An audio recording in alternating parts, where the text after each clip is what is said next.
Kanalıma ve mutfağıma hoş geldiniz arkadaşlar. Evet, bugün sizlerin karşısına öyle bir tarifle geldim ki bugüne kadar davet sofralarınızda asla sunmadığınız bir tarif olacak. Eğer sürekli aynı tarifleri yapıp misafirlerimin karşısına sunmak istemiyorum diyorsanız tam da bu tarif sizlere göre. Evet, dilerseniz fazla kıymetli vaktinizi almak istemiyorum. Tarifime geçmek istiyorum. Burada 8 tane kabuğunu soyduğum ve yıkadığım patateslerim var. Şimdi patateslerimin böyle üst kısmından biraz alıyorum ve dolma oyacağımla içini çıkartıyorum.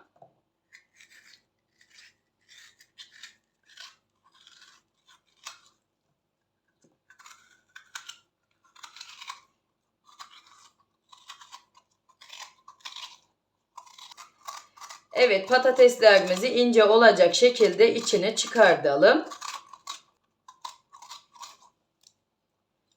Evet, bu şekilde.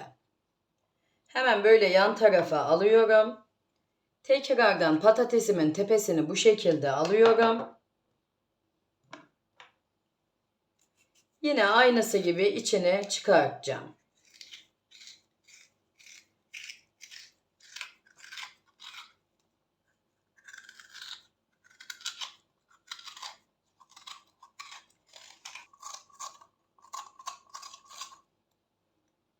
Evet, bütün patateslerimizin içini bu şekilde incecik olacak şekilde çıkartacağız. Evet, şimdi bütün patateslerimi sizlere gösterdiğim gibi içini çıkartıp bitireceğim. Evet, bütün patateslerimin içini çıkardım. Şimdi dilerseniz diğer malzemelerimizi doğramaya başlayalım. Evet, burada gördüğünüz gibi bir tane kapya biberim var. Hemen böyle bu büyüklükte doğruyorum. Evet, bu arada bütün yıkanacak malzemelerimi temiz olacak şekilde yıkadım. Bunu da belirtmiş olayım.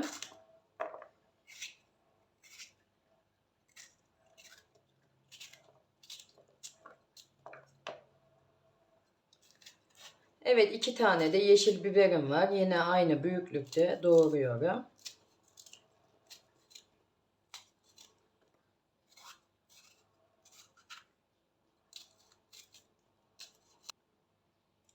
Evet, biberlerimi de doğradım. 2 tane de havucum var. Böyle kabuğunu soydum. Hemen havuçlarımı da bu şekilde doğruyorum. Havuçlarımızı birazcık ince doğrayalım arkadaşlar. Çünkü havuç sert olduğu için biraz geç pişiyor.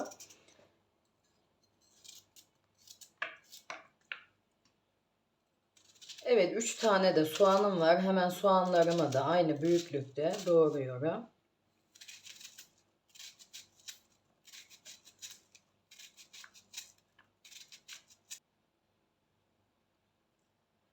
Evet, 4 tane de küçük domatesim var. Hemen domatesimi de doğruyorum küp küp.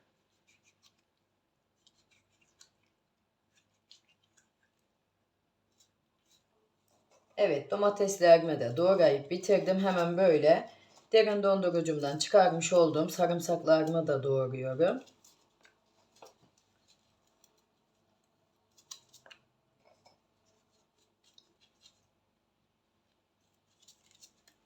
Evet, tamam, sarımsaklarımızı da doğradık.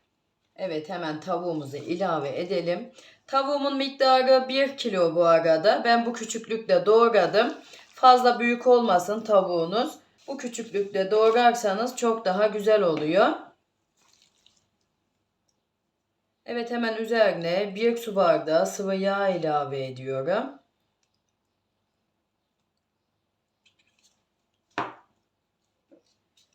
Bir yemek kaşığı biber salçası, 1 tatlı kaşığı karabiber, 1 tatlı kaşığı tuz, 1 çay kaşığı da kimyon kullanıyorum. Evet, şimdi bütün malzemelerimi karıştıracağım.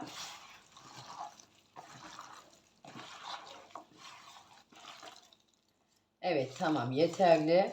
Güzelce karıştırdım. Şimdi zebzeli patatesli dolmamızı dolduralım.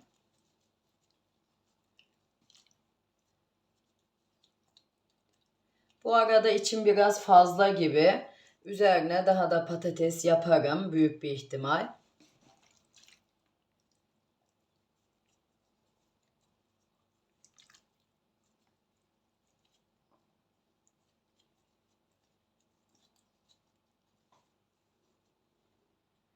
Hemen böyle kapağını da kapatıyorum. Evet, böyle ağzına kadar doldurabilirsiniz. Çünkü pirinç olmadığı için şişme olasılığı da yok.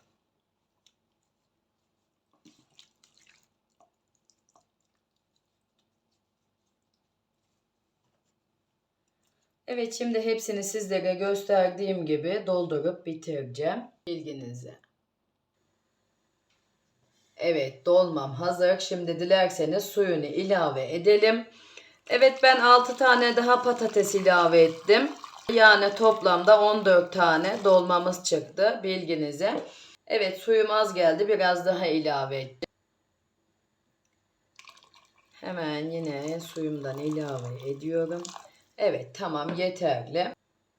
Evet, şimdi ocağımın üzerine alacağım. Orta ateşte pişireceğim, bilginize. Evet, zebzeli tavuklu dolmamız 40 dakikadır pişiyor. Hemen böyle yan tarafa almak istiyorum. Dilerseniz sosunu hazırlayalım. Yarım çay bardağı sıvı yağımı tavamın içine alıyorum. Biraz ısındıktan sonra salçamı ilave edeceğim.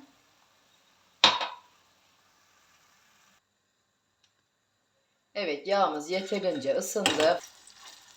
Evet, bir tatlı kaşığı kadar biber salçası ilave ettim. Sizler dilerseniz domates de kullanabilirsiniz. Evet, salçamın kokusu çıkana kadar kavuracağım. 1-2 dakika. Evet, tamam, yeterli. Böyle bir tatlı kaşığı kuru nane ilave ediyorum. Ve hızlıca karıştıracağım. Hemen dolmamı bu tarafa alıyorum. Böyle bir yemek kaşığı kadar sosumun içine su ilave ediyorum. Salçamızın top top kalmaması için.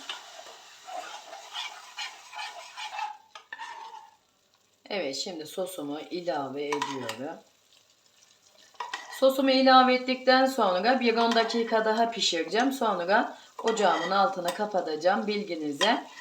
Dolmalarımı dinlenmeye bırakacağım. 15-20 dakika dinlendikten sonra servis aşamasına geçeceğim. Bunu da hemen belirtmiş olayım.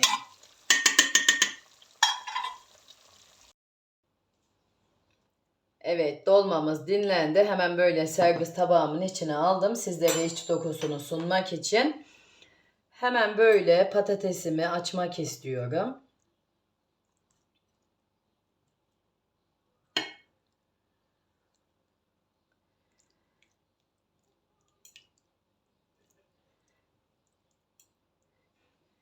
Yani bakar mısınız, o kadar güzel bir tarif oldu ki kesinlikle bugüne kadar hiçbir yerde görmediğiniz bir tarif oldu. Hemen diğer patatesimin de içine açıyorum. Yani bütün davet sofralarınızda değişik bir tarif sunmak istiyorsanız misafirlerinize kesinlikle bu tarifi kaçırmayın derim arkadaşlar. Hemen şöyle yakından da iç dokusunu göstermek istiyorum sizlere. Bakar mısınız? Tavuğumuz falan o kadar güzel pişmiş ki. Ya patatesimiz de pişmiş. Hemen şöyle göstereyim. Yani bundan sonra normal yaptığımız dolmaya tek rakip dolma tarifi oldu. Gerçekten de o kadar güzel bir tarif oldu ki kesinlikle hepinize tavsiye edebileceğim bir tarif oldu. Bu benim ikinci yapışım arkadaşlar. Böyle aklıma geldi. Dedim neden olmasın? Denemekte bir fayda var dedim. Ve sizlere videoyu çekmeden önce ben kendi aileme yaptım ve yani biz ailecek çok severek tükettik. Umut ediyorum ki sizler de çok severek tüketeceksiniz ve bundan sonra listenizin başına oturacak bir tarif oldu. Ben böyle değişik lezzetleri çok seviyorum arkadaşlar. Eminim sizler de izleyince ve deneyince çok beğeneceksiniz ve her zaman yapmak isteyeceğiniz bir tarif olacak. Evet, bugünkü tarifim de buraya kadardı. Sizler tarifimin son dakikalarını izlerken ben de sizlere yavaş yavaş veda edeyim. Beni buraya kadar izlediyseniz ve hala kanalıma abone değilseniz bir tıkla abone olup bildirim tuşlarınızı açarsanız beni çok mutlu edersiniz. Yine tariflerimi sevdiklerinizle ve sosyal medyalarınızda paylaşırsanız bana da destek vermiş olursunuz. Kanalımın daha iyi yerlere gelmesine vesile olursunuz. Evet, kendinize iyi bakın. Allah'a emanet olun. Hoşça kalın. Sağlıklı günler diliyorum.